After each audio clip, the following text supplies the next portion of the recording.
Dr. Glenn, Yes, sir. we are coming in hot with this topic. Ooh, too hot for TV. You ready for this? Let's do it, man. Psst. Are cheaters, or does cheating make you a bad person? It depends. It depends. There's a lot of variables and factors. It's not so black or white. There are, and yet this is a pretty common question and topic that we receive. So let's dive into it right after a little intro. Welcome to 12-Week Relationships. This is your place for better relationships in weeks, not years. My name is Pye. I'm Dr. Glenn. When we say relationships, by the way, we mean all of them, starting with yourself, working on outward toward other relationships. And today we're specifically talking about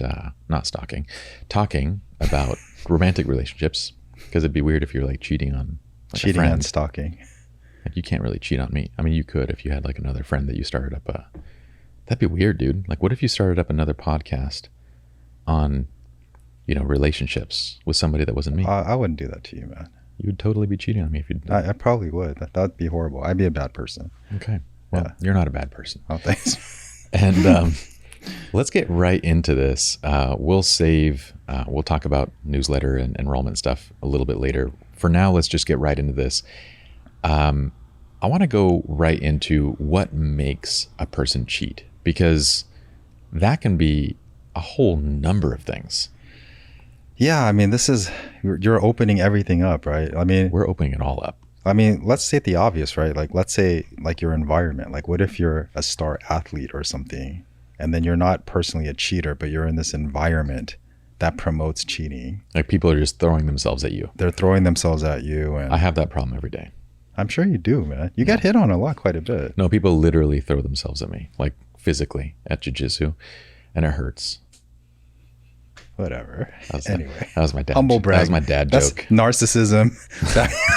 Going back to a previous We're going time. back to a previous. I heard Anthony chuckling with that one, and that's when I know like I nailed a good dad joke, because Dad joke. Yeah, Anthony 'cause gets the chuckle.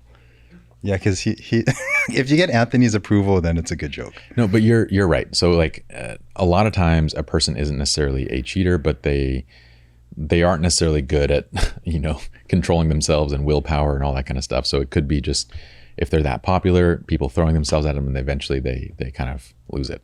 I think though for the majority though, I would say that people cheat usually due to circumstances in the relationship.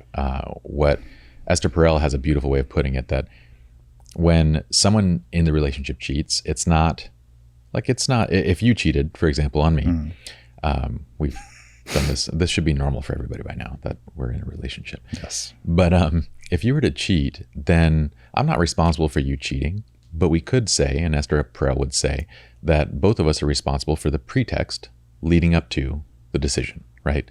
That we're each 50-50 responsible for the relationship that we created and kind of whatever's going on in that relationship up until that moment that you made your decision. Okay, yes and no though. So let's say in this example, we've had a pretty good relationship. Mm-hmm. I don't think you've done anything where there's a strain in this relationship. So if I were to just like hop to another podcast on relationships and devote more time to that than this, How dare you? I would say that's not 50-50. That's a me problem.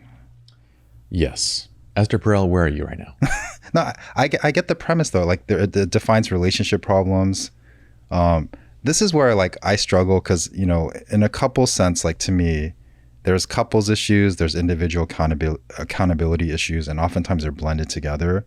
In this example, if I were to do that now, that speaks more to my character and me. Like if there were like tension between us and we were fighting, and then this thing was not moving in a good direction, okay, then we can talk it out and like, okay, this is why I did this. I was unhappy, so on and so forth. But if I were to do that now, man, that's a me problem. I agree. I do feel, however, though, that we're actually debating now. We see eye to eye on a lot of things, but Yeah. we might just like butt heads a little bit here. Then let's do it. Let's do it. You were like way too ready for that. Like that's your boxer mode coming out. I don't feel like what you just described is the majority. Like usually when I see cases where someone cheats, things aren't going well. I mean, it can be for one person. One person might be perceiving that everything's okay, but the other person is usually like, I'm not happy here. I don't like this. It's either that one person has an issue that the other person doesn't know of, or there's an open issue that they're both dealing with more often than not. At least from, and my experience pales in comparison to yours. I have to say that. But how often do you find a relationship where everything's going swimmingly great and one person just goes and decides to cheat? And my point exactly. Next subject. No, but I'm thinking back, but I'm thinking like people that would cheat, there's people that would cheat, or there's like micro cheating, or like the relationships in the office, like the emotional relationships that take place. I get your point. Like, once again, most often than not, there's usually a lot of problems in the relationship dynamic, and it's a 50-50 issue. And then the cheating is a byproduct of that. I agree with that the majority of the time.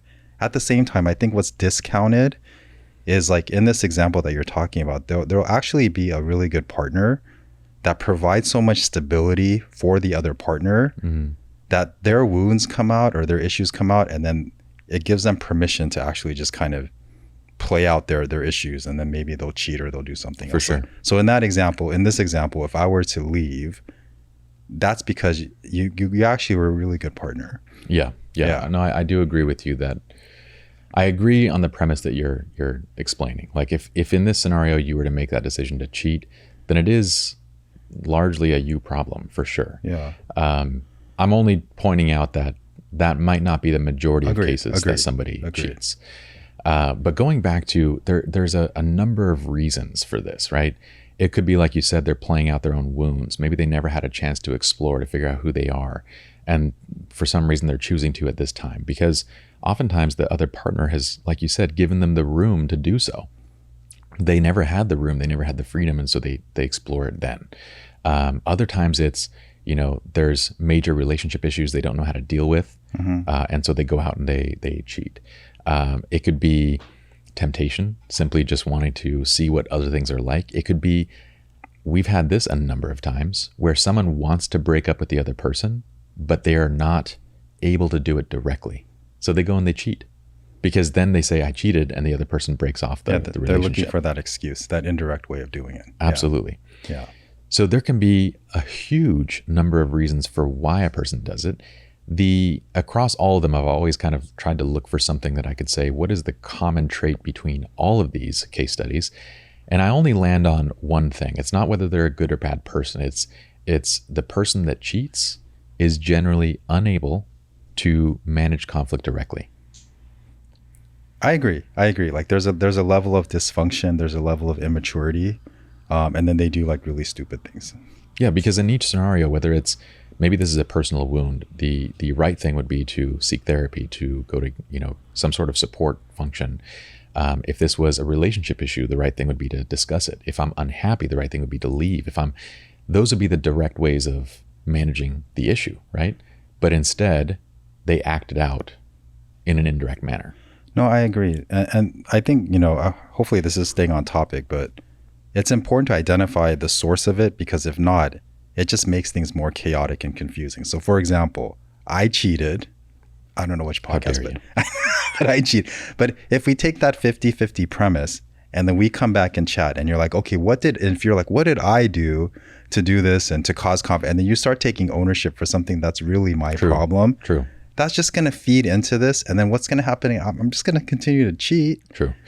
That's where we have to be really careful with that previous statement, because I do believe that the pretext is, we are responsible for the 50-50 pretext leading up to this whole thing, right? Yes. That doesn't mean that I'm directly responsible for what you did. Yes. That means that I'm responsible for choosing the relationship. And I think that can get, Esther Perel's intent behind that could probably get misconstrued in a lot of ways, that I'm supposed to be taking accountability for, what did I do to make you cheat? It's not that.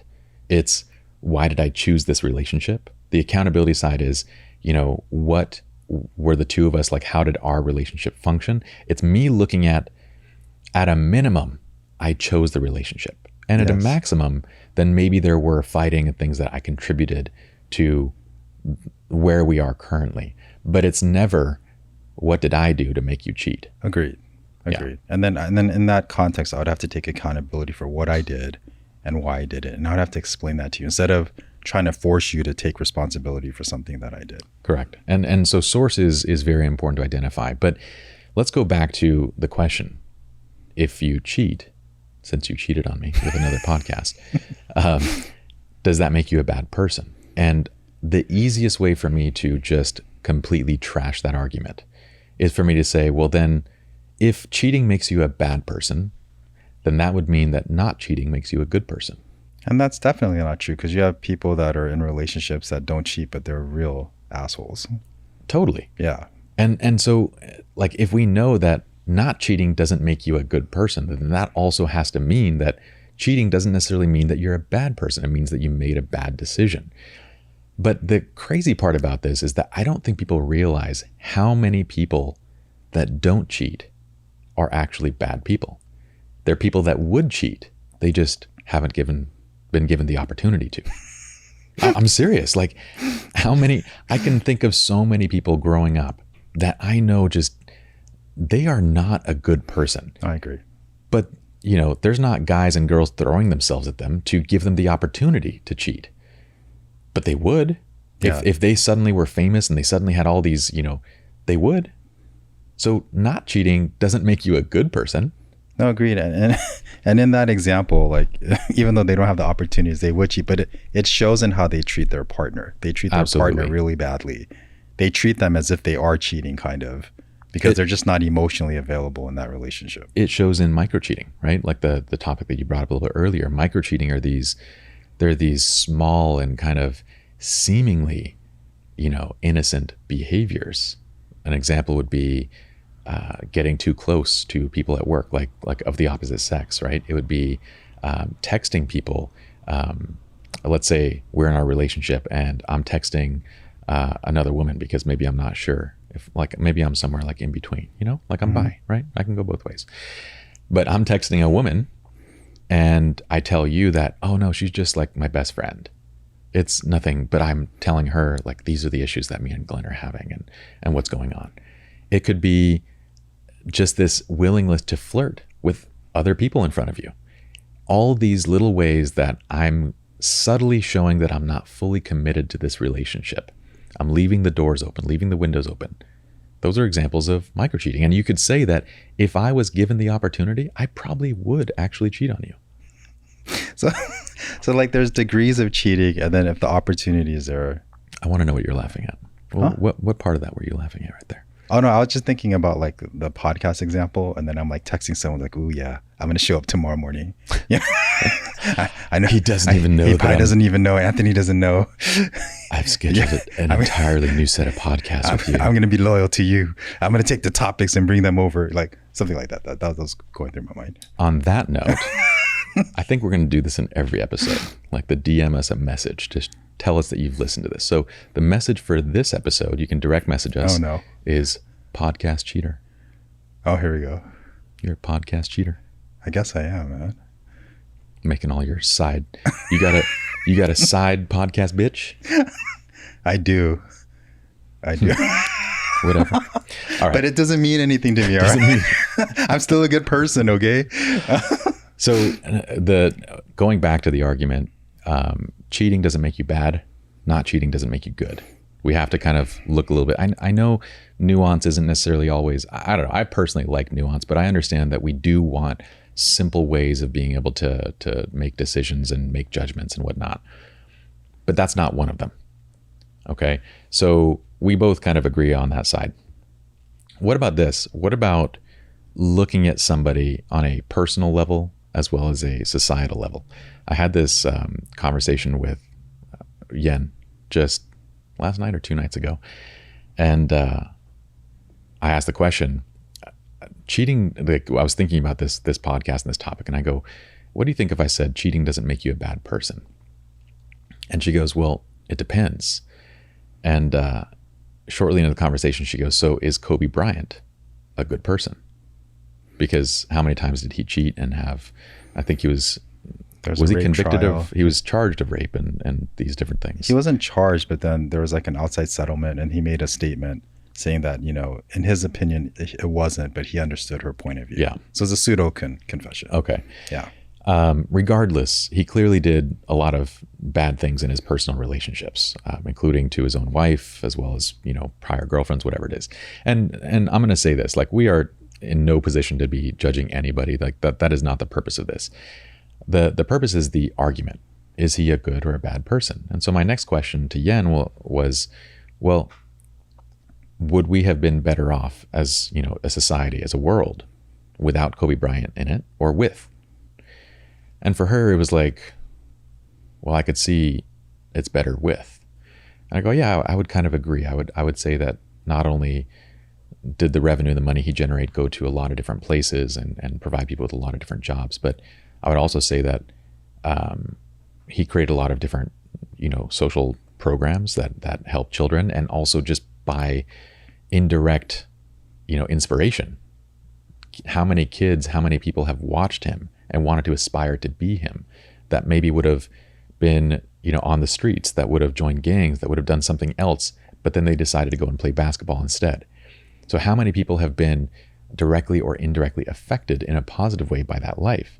And I would say that has to be more than what he's done in terms of cheating and the things that he's been accused of. And those things are pretty terrible. But if you're one of the people on the inside that he's hurt, you don't see it that way. You're just going to fixate on the way that he hurt you. Absolutely, because to those people, you are a bad person. Yeah, because you're just seeing that in that one context. But to your point, like, I would say yes, like he was a good person, because even with the rape trial and all that, like he's actually like he became the front person for the WNBA. That's why like the WNBA is growing, right? Mm-hmm. And his promotion of women and being the girl dad. And he started like I think it's a studio for like books and for young children and the homeless outreach. So he turned his life around, even with the cheating. Like he seemingly became like a really good father. So he took those wounds and he actually made something out of himself. Like he gave back. For sure. And that's the tough thing about that, is because even Yen could recognize, like, okay, this is a person that's done overall far more positive than negative, right? But at the same time, I also have to acknowledge that if you're one of the people that he has hurt directly, agreed, to you, he is a bad person. He's a bad person. If you're that person in Colorado, then you may think he's a bad person. Not only you think, I would agree that you are right, that he is a bad person. Because the thing is that when somebody does those things, I do think that we have to separate and put them into different buckets. Like, just because somebody does something that's overall positive doesn't mean that they're positive for me in my life. Agreed. Right? So if a person does something terrible to you, but in general they're good to others, this doesn't mean that you should let them into your life again. For you, that is a bad person. No, agreed. But I mean, cheating in and of itself is because it's so painful. It is. The emotional toll of it is so grand and so painful that if you just see through that lens only, it's understandable, but then there's more to it beyond that. Yeah, there's definitely more to it. And I think the question to really try to understand is, if you're trying to make a judgment as to, and again, we're not, trying to make our own judgments. I don't feel like we know enough about anybody, and I have my own issues. I don't need to focus on making judgments of others, but I do at times need to make snap judgments of whether I want to be involved with somebody, in terms of like friendship, business, that kind of stuff. And for that effect, it is very helpful to be able to make these decisions of, is this a good person or not? And what I would look at is two things. Are they a good person to the people in their lives personally, like the people directly around them? And number two would be, are they a good person in terms of their overall effect on society, the environment that they're in? And I would look for a person that gives far more. If you are giving far more to the people around you and far more to the society around you than you're taking from them, then I would put you into the category of good. But if you're taking from the people around you and from society, I'd put you in the category of not so good. No, I agree. And then along with that, like if they do cheat, if there's some sense of atonement and they're trying to correct or make positive changes, that's another factor that shows that, they're probably a good person, even Absolutely. Though they made a very big mistake. So that's where I want to get back to the common cliche things like, once a cheater, always a cheater. How do I know if they've changed? Let's discuss that piece of it, because I think the the judgment piece is required of how are they, on a personal level to the people in their lives, and how are they on a societal level? Because I think those two things are indicators of the answers to these questions. Yeah, I agree. I mean, he's taking the celebrity away, or like just having a lot of money away, just in general. This is what I've seen. The people that do cheat, especially like with the clients that we have and some of those issues that are coming up, is the cheater usually has codependency issues, or they have they struggle with independence. And then therefore, like once it starts to move in a direction of independence, they start to cheat. I also see a lot of examples where they struggle with insecurity, especially when, what's a very common archetype is growing up, not being popular, people not liking you, then getting into a position where maybe it's as a 30-year-old, as a 40-year-old, you're becoming successful in business, you're becoming a leader, you're becoming those things. And you finally get that opportunity to see what it's like to have other people like me, to have those insecurities met. And it just feels good that other people are attracted to you in that way. Yeah. So I feel like that's a very common archetype as well. So that on one side you have the independence issue and the over dependence, codependence. On the other side you have insecurities. And then there's a third issue that comes out a lot, is oftentimes like people they regress, like they didn't go through the stages of dating. And then let's say that they marry early. Absolutely. And then they're very responsible. And then the need to cheat comes out because they didn't have that experience before getting married, right? They got married when they were very, very young, right? Yeah. And they're not a bad person, but that impulse, because that stage of life was never fully developed, the micro cheating and all these things kind of happen. And they're not bad people, but it's just that part, that stage of development wasn't fulfilled. I see that a lot too. Yeah. So I guess my point in this is that you don't have to necessarily label them as a bad person to know whether or not they're bad for you. Yes. Right? Yes. So if someone cheats on you and they're making it appear as though they've changed, like they want another shot, they want, give me a chance, I would go back to looking at how are they in their personal relationships, like look at their friendships, and how are they on a societal level. And what you're really looking for is empathy in those scenarios. So for example, let's say that I cheated on you. I found another podcast to go to. And I tell you about me back. But I'm like, you know what, Glenn, I've changed. And you're the only person that I want to do this with. I only want to be in podcasts with you. Thanks, man. Yes. Yes. But let's say that, among my other personal relationships, like my mother, my father, they call. And then I tell you, oh my gosh, I can't believe they're calling again. I don't give a shit what they want to say. Like, I don't care. And then other friends, I complain to you about the problems that, man, I can't believe that Tom is saying this about me. He's so full of it. All he thinks about is himself. And you notice that among every one of my personal relationships, I have no empathy for them. What does that tell you? This is probably not a good relationship for me. That I probably can't empathize with you either. Yeah. Or with what I've done with you. Yeah. In terms of cheating on you. Yeah. And if I can't empathize and understand it, then I'm probably going to do it again. And you can also look at my behavior among, this is pretty common that we see one person sort of feeding off of another, right? They cheat, they manipulate, they go and they do all this stuff, but they're also doing it on a societal level too. They don't pay their taxes. They try to live off government funds. They, try to get as much as they can out of each of their employers. They're always asking for more. They're trying to, they're trying to manipulate every system that they're a part of, and they're taking more than they're getting or giving. And that's a really good point, because usually like when you're being hurt, you're like, you're just doing this to me. But if you see it in context and I look at all the different areas of your life, okay, this is not just about me. You're doing it everywhere. So then I could see it in a bigger lens and, possibly be more forgiving. Yeah, because if I'm going to make a decision on this of whether someone's going to do this behavior again, what I'm looking for is that empathy piece, and I guess as well as ownership. Like if there was something else we were going to put into it, it'd be empathy and ownership, right? And in any context, like the societal context, right? Empathy and ownership would mean that if you are living off the government, that you feel a drive to go in, better yourself, to go and provide, and to be able to get a job and to be able to get off that system. Or that when you get a job somewhere, that you take ownership of the mistakes and the growth and each thing that you need to do to get to the next level. You don't expect it. You're not entitled to it, but you want to earn it. And on the same way, like in your personal relationships, I would see a person who is, if they've changed, they're empathetic and take ownership over their mistakes with their other relationships, over their part in those relationships. So if I'm trying to make the judgment, the decision of, are you a bad person? Are you going to cheat on me again? What I'm going to look at is, how are you affecting your personal and societal kind of relationships? And within those, do you demonstrate empathy and ownership? So going back to that, let's say that I cheated and then I came to you and I'm like, and then like my circumstances and everything. I'm like, yeah, I really messed up. It was an impulse. I'm new to this thing. Like it's beyond what I've seen before. And that's why I did what I did. How would you respond? Well, if I would first look at the relationship and say, for that to even be considered, I would have to be able to objectively say that this relationship has overall been a wonderful relationship up until this moment. This has been overall a positive thing in our lives, right?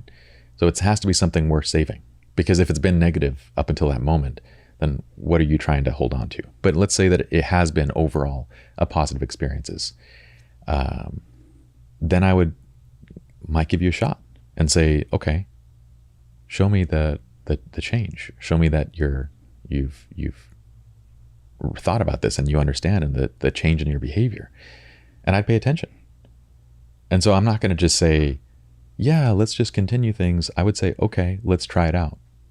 Let's continue and see what happens.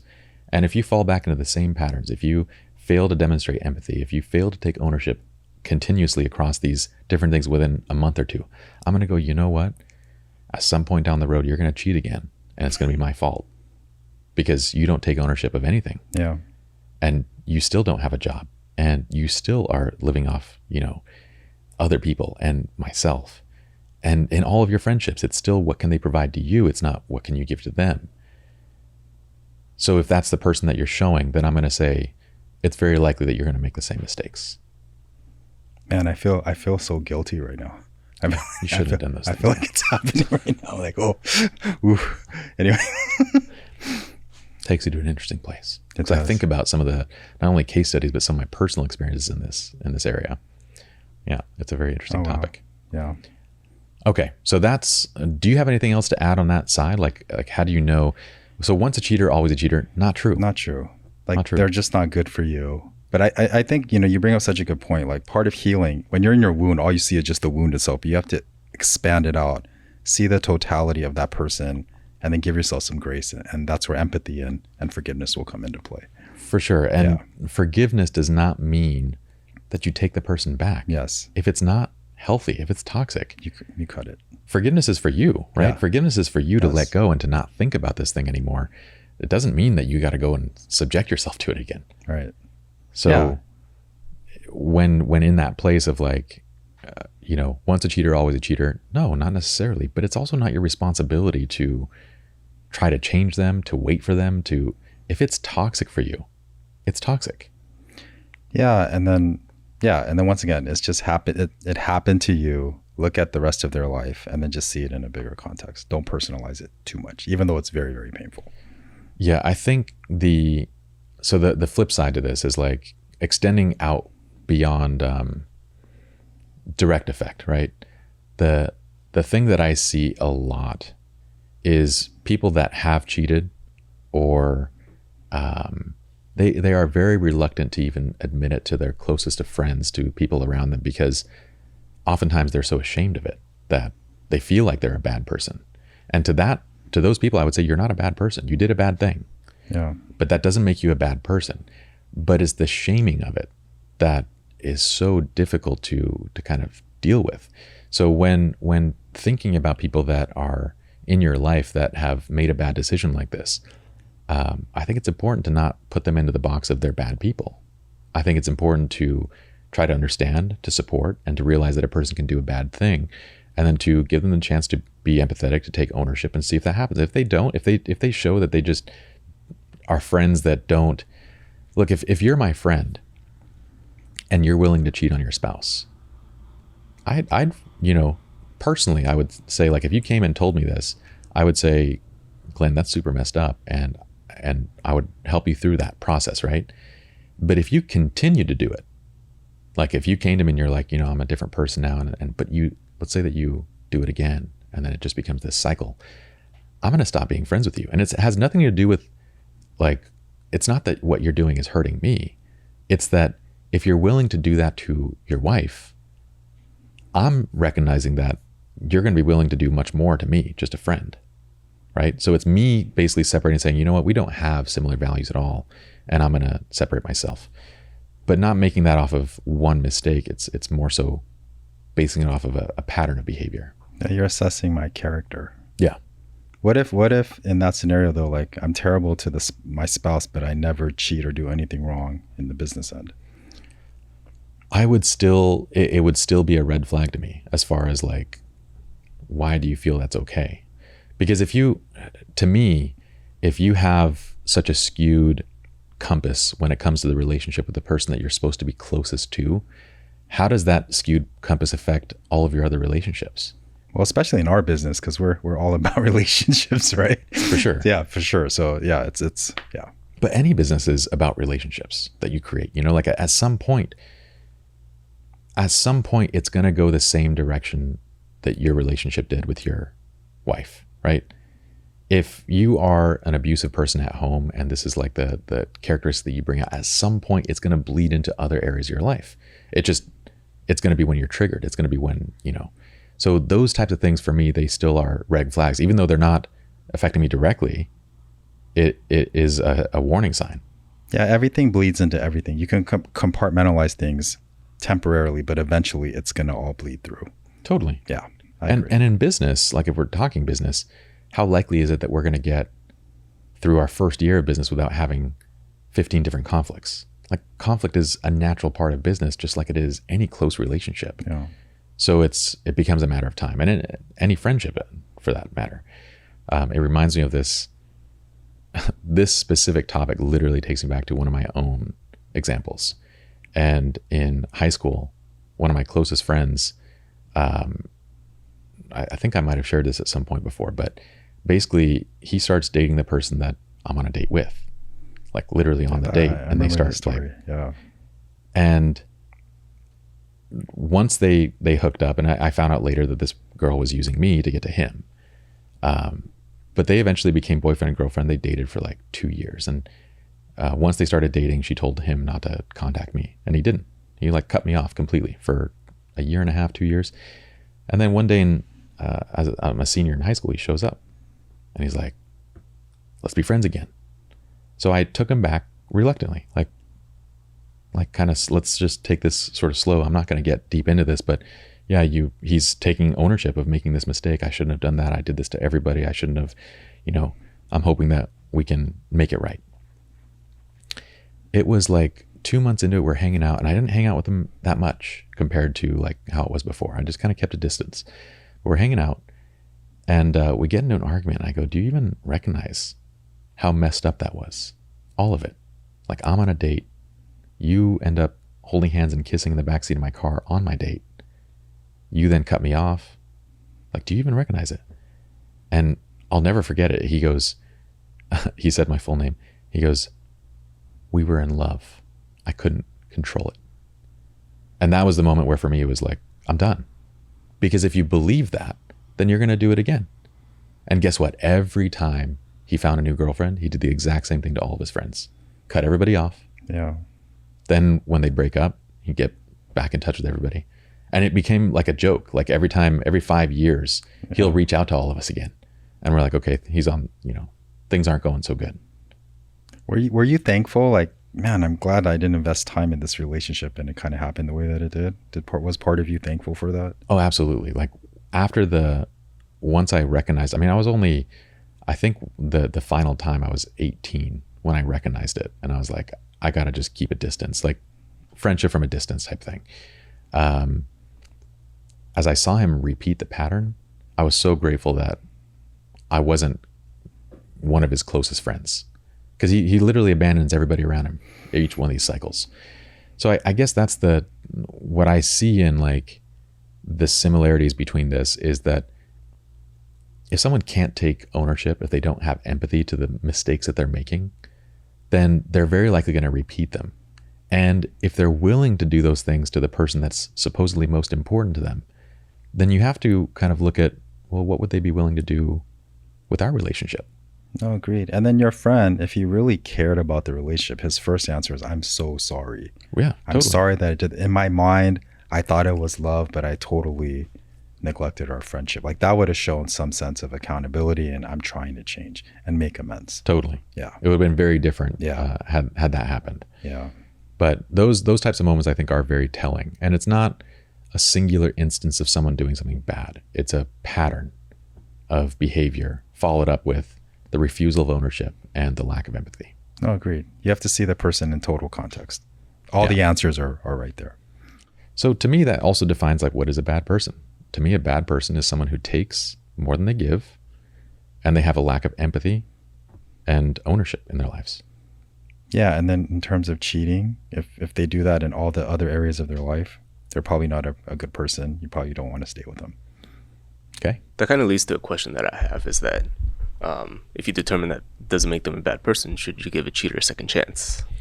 This goes back to what we were talking about earlier. And for everyone listening, Anthony, introduce yourself. That was Anthony. So that's a really great question. And I feel like it goes back to, again, you have to evaluate the relationship. Is it overall, has it been a positive and good experience in your life? Has it been something that you've really appreciated? Or has it been this toxic up and down roller coaster? Because if it's the toxic up and down roller coaster that has in general just been not a good effect and influence, then what is it that you're trying to save? Well, let's put the answer back on Anthony. I cheated on you guys, and I went to another podcast, another relationship podcast. Would you guys take me back, given everything that we've been through up to this point? I would need to know why. Why'd you do it, Glenn? I would say because I'm learning this and it's new, and I don't want to like diminish opportunities, and I'm just excited and everything's kind of brand new to me. I made a really bad choice. See, this would also depend on, like, if you ask me that question when I'm 22 and I'm dating someone, they cheat on me, the answer is a hard no. Like, I'm not invested in this person. I'm young. Why would I guess, like, if we're not married and it's not a serious relationship and they choose to do that, that to me is enough of a warning sign to just be gone, right? But then right now, let's say that this scenario did happen, the Glenn cheating on us, our podcast. We are essentially married. We've started a business. Yes. We have children, running around, which are our clients. We have all these different obligations and responsibilities. And in this scenario, I would say, okay, I'm going to give you a shot to prove that you're not going to do this again. And we're going to make sure that, we work on this. How would you feel toward me personally, both of you?